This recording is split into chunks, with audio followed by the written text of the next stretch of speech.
بے شک وہ لوگ جنہوں نے کہا کہ ہمارا رب اللہ ہے، پھر اس پر قائم رہے استقامت کے ساتھ، ان پر فرشتوں کا نزول ہوتا ہے۔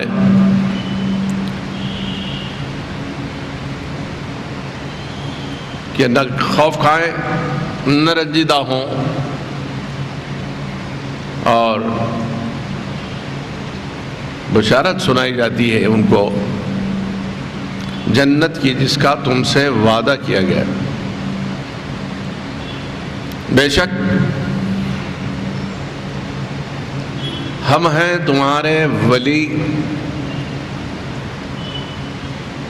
اس دنیا میں اور آخرت میں، اور تمہارے لیے یہاں اور وہاں وہ سب ہے جو تم چاہتے ہو۔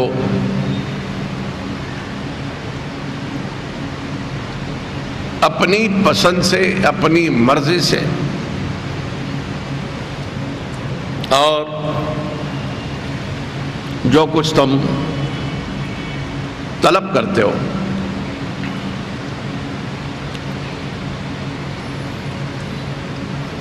رب تعالیٰ نے پہلے ان بندوں کا ذکر فرمایا جو بندگی نہ صرف بجا لاتے ہیں بلکہ اس پر ثابت قدمی کے ساتھ جمے ہوئے ہوتے ہیں۔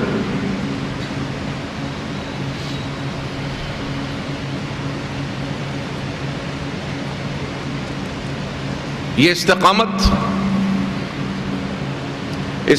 فی الدین کے معنی ہے دین کے احکام پر جمے رہنا، ڈٹے رہنا۔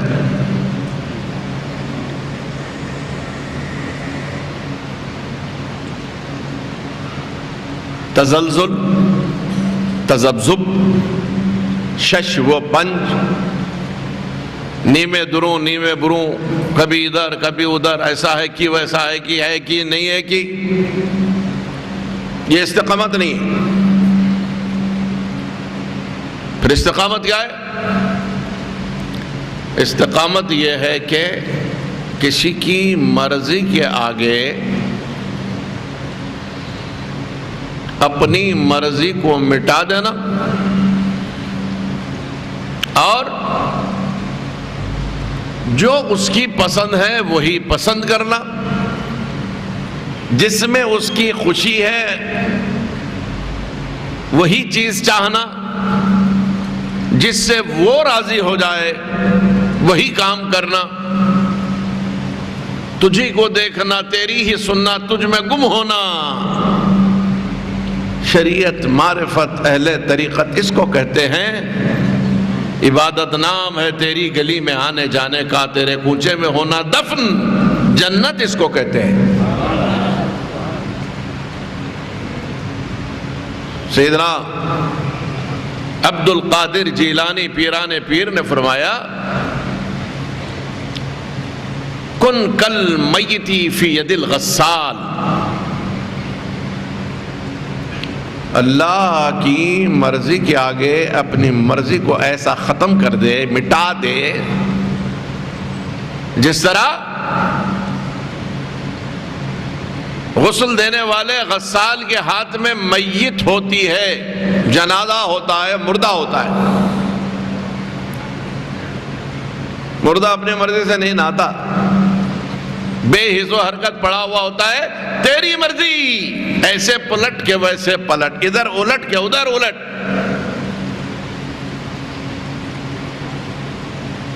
تو بے حس و حرکت، بے مرضی، بے ارادہ، کسی کی مرضی کے تابع ہو جانا۔ جب بندہ اپنے ارادوں کو ختم کر دیتا ہے، اپنی مرضی کسی کی مرضی کے تابع کر لیتا ہے، اور اپنی چاہ کو کسی کی چاہ میں فنا کر دیتا ہے، اور اپنی خواہشات کو کسی کی خواہشات کے آگے ٹھکرا دیتا ہے، وہی کرتا ہے جو یار کا منشا ہوتا ہے، وہی پسند کرتا ہے جو یار کی پسند ہوتی ہے، وہی بولتا ہے جو بولنے کا یار حکم دیتا ہے۔ تو پھر اقبال کی زبان میں علامہ اقبال نے کہا خودی کو کر بلند اتنا کہ ہر تقدیر سے پہلے خدا خود پوچھے بندے سے بتا تیری رضا کیا ہے۔ جب تم اس کی مرضی کے آگے ایسے اپنی مرضی کو فنا کر دیتے ہو، اس کی محبت میں جم جاتے ہو اور اپنی ساری خواہشات، ارمانیں، ایمبیشنز، تمنائیں سب کسی کی رضا کے تابع کر لیتے ہو۔ ہر پل یہی خیال ہوتا ہے کہ وہ راضی ہے کہ نہیں، ہر دم یہی احساس ہے کہ میں جو کچھ کر رہا ہوں اس کو راضی کرنے کے لیے کر رہا ہوں۔ خلق جہاں سے کچھ نہیں کار، خلق جہاں سے کچھ نہیں کار، خوش رہے ہم سے یا بیزار، راضی رہے بس وہ جانا، کوئی کچھ بولو کوئی کچھ بولو۔ یہ فکر، یہ احساس، یہ خیال، یہ مطمع نظر، یہ مقصود، یہ مطلوب، یہ ایقان، یہ عقیدہ، یہ عزم، یہ ارادہ جب جم جاتا ہے، اسی کا نام استقامت ہے۔ رب فرماتا ہے ان الذین قالوا ربنا اللہ ثم استقاموا، استقامت اختیار کر لی تو اب اس بندے کی زندگی دوسرے بندوں سے مختلف ہو جاتی ہے۔ ہم فرشتوں سے ملنے کے خواہش مند ہوتے ہیں اور وہ کچھ بندے ایسے ہوتے ہیں جب فرشتے اپنی خوشی سے ان کے پاس آتے ہیں۔ حضرت خواجہ قطب الدین بختیار کاکی خواجہ غریب نواز کے مرید بھی ہیں، خلیفہ بھی ہیں، بڑے چہیتے مرید ہیں۔ بھیڑ لگی ہے حضرت سے ملنے والوں کی، انہی میں ایک مقدس شخصیت بھی ٹھہری ہوئی ہے۔ لوگ دیکھ رہے ہیں کہ ایک بڑا مقدس چہرہ ہے، اس میں سب چہروں سے الگ ہے۔ کسی اللہ والے نے جان لیا کہ یہ خدا کا کوئی محبوب بندہ ہے، چپکے سے قریب جا کے سلام کیا، ہاتھ پکڑ کے کہا ایک منٹ ذرا ادھر، بازو لیا کہ حضرت آپ اپنا تعارف دیں گے؟ کہا کیوں؟ کہا کیوں؟ نہیں طبیعت چاہتی ہے آپ سے ملاقات کروں، جی کھنچتا ہے آپ کی طرف، آپ کا ناک نقشہ، چہرہ مہرہ کچھ ایسا ہے دل لبھانے والا کہ دل آپ کی طرف کھنچ رہا ہے، اس لیے جاننا چاہتا ہوں کہ آپ کون ہو؟ میں اللہ کا بندہ ہوں۔ نہیں اللہ کے تو سبھی بندے ہیں، کیا کرو گے تم میرا تعارف حاصل کر کے؟ جاننا چاہتا ہوں، اتنے سارے اللہ کے بندے ہیں لیکن ان میں آپ جیسا کوئی نہیں ہے، تو آپ کون ہو؟ کہا میں وہ ہوں جس کا ذکر رب نے قرآن میں کیا ہے۔ پوچھا کون؟ کہا میں وہ ہوں جس کے پاس حضرت موسیٰ علیہ السلام کو رب نے بھیجا تھا۔ کہا کون؟ کہا تم نے سورہ کہف نہیں پڑھی؟ کہا پڑھیے۔ کہا میں خضر ہوں، میں خضر ہوں۔ جب سنا کہ خضر ہیں یہ حیران ہو گئے، بڑے احترام کے ساتھ جھک گئے، کہنے لگے حضرت آپ یہاں اور اس مجمع میں کھڑے ہوئے؟ کہا سنو، کتنے اولیاء اللہ ایسے ہیں کہ سینکڑوں مرتبہ اللہ سے دعائیں کرتے، تمنائیں کرتے ہیں کہ اللہ ہماری ملاقات خضر سے کرا دے، لیکن اس کے باوجود بھی مجھے حکم نہیں ملتا ان سے ملاقات کرنے کا، وہ تڑپتے رہتے، خواہش میں رہتے ہیں۔ پوچھا پھر یہاں کیوں کھڑے ہو؟ کہا میں قطب الدین سے ملنے کی خواہش میں آج 7 دن سے آتا رہتا ہوں۔ پوچھا پھر ملاقات نہیں ہوتی ہے؟ کہا کیا کہوں، جب جب آتا ہوں دیکھتا ہوں وہ اپنے رب سے دھن لگائے بیٹھا ہوا ہے۔ کچھ ایسے ہوتے ہیں بندے تو سبھی ہیں. کچھ بندے ایسے ہوتے ہیں کہ ان کے پاس فرشتے آتے ہیں، ان کے پاس نقیب الاولیاء حضرت خضر آتے ہیں، جن سے ملنے کی بڑے بڑے اولیاء کرام نے تمنائیں کی. کچھ بندگان حق بندگی ایسی بجا لاتے ہیں، اس کی بندگی میں ایسے کھو جاتے ہیں کہ ایسے کامل بندے بن جاتے ہیں. عبد کے معنی کیا ہے؟ عبد کے ایک معنی بندہ، ایک معنی غلام، اور عمومی طور پہ عبد کے معنی بندے کے ہی لیے جاتے ہیں. عبد القادر، قادر کا بندہ. بڑوں نے صرف نام نہیں رکھا، حضرت سیدنا عبد القادر جیلانی اس نام کے اسم با مسمى بن گئے. ایسی بندگی اختیار کی کہ جس پر بندگی کو ناز ہے. قادر کا سچا بندہ. جب ایسی بندگی ہوتی ہے،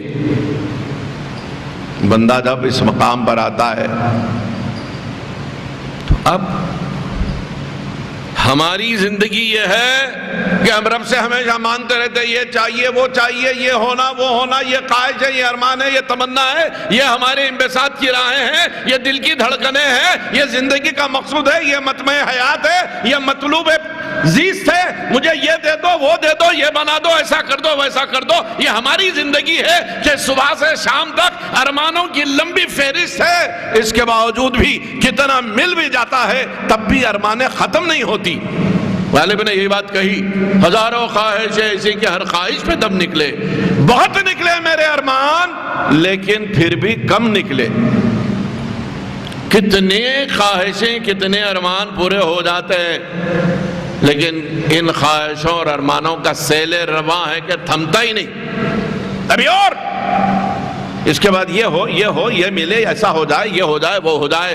ایک طرف یہ زندگی ہے کہ بندہ صبح سے شام تک مانگ رہا ہے، دے یہ دے وہ دے، یہ چاہیے وہ چاہیے. دوسری طرف وہ بندہ ہے جس سے رب پوچھ رہا ہے، بندے بول تجھے کیا چاہیے؟ چپ کیوں ہے منہ کھول؟ اٹھا نظر ہماری طرف، ہاتھ اٹھا ہماری طرف، ہم دینا چاہتے ہیں، تو چپ کیوں ہے؟ بول تجھے کیا چاہیے؟ ایک وہ ہے کہ طلب ادھر سے ہے، اور ایک وہ ہے سوال ادھر سے ہو رہا ہے. کتنے سوال ہم کرتے ہیں. اب دوسری زندگی دیکھو، قرآن کہہ رہا ہے ان الذين قالوا ربنا الله ثم استقاموا تتنزل عليهم الملائكة الا تخافوا ولا تحزنوا وابشروا بالجنة التي كنتم توعدون نحن اولياؤكم في الحياة الدنيا وفي الآخرة ولكم فيها ما تشتهي انفسكم. اب مانگو کیا مانگتے ہو؟ مانگو کیا مانگتے ہو؟ کب ہوتا ہے؟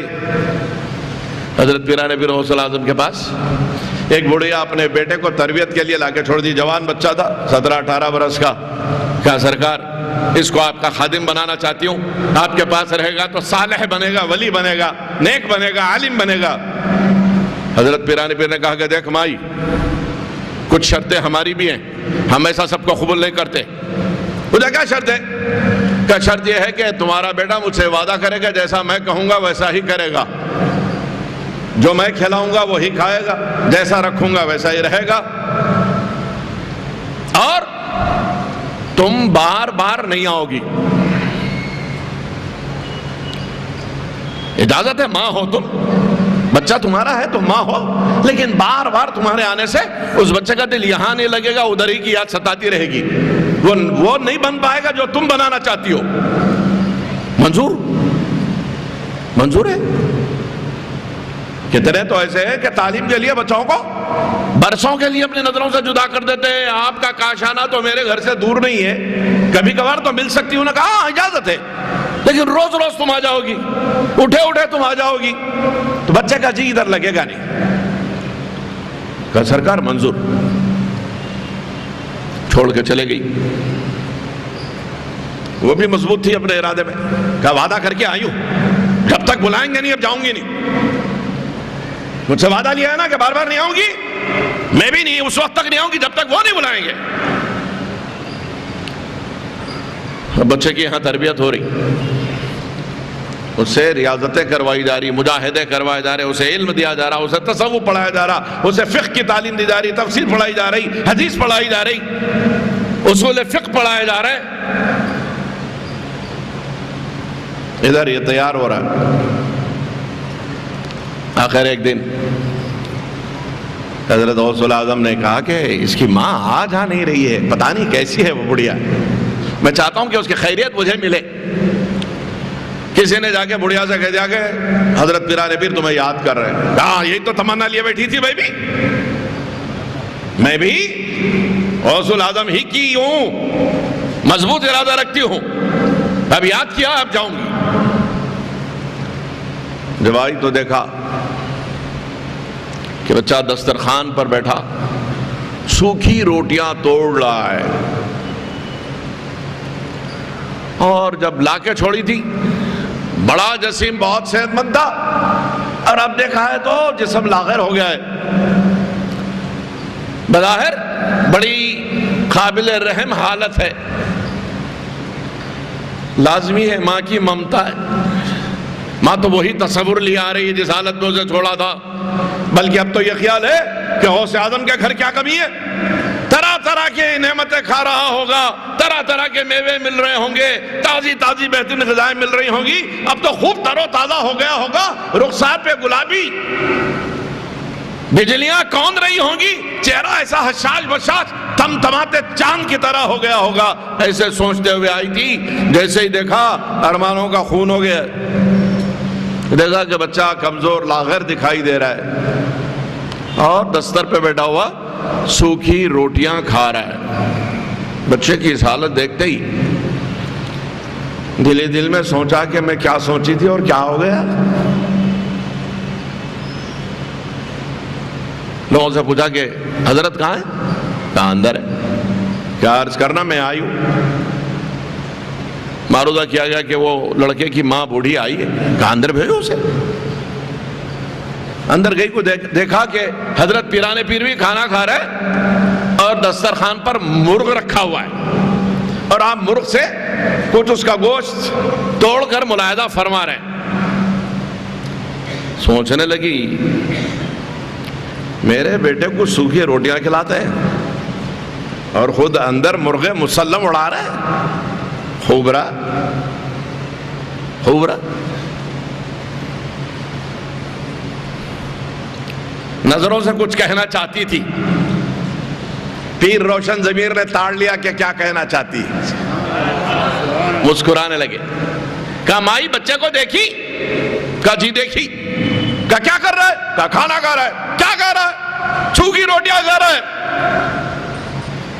ہاں اب تم سوچ رہی ہوگی کہ میرا بیٹا سوکھی روٹیاں توڑے اور حضرت عبد القادر جیلانی کا ہاتھ مرغ پر، یہ کیسا انصاف ہے؟ کہا دل کا تو یہ خطرہ ہے، یہ تو سوچ ہی رہی ہوں۔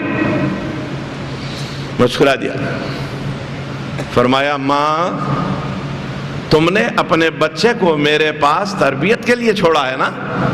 کہاں ولی بنانا چاہتی ہو نا؟ کہاں؟ کہا سن، ایک دن اپنے بچے کو سوکھی روٹی کھاتا ہوا دیکھا تجھے برداشت نہیں ہوا، ارے میں نے 15 سال سوکھی روٹیاں توڑی ہے، اب میرے مرغ کھانے پر تجھے رشک آتا ہے۔ دیکھ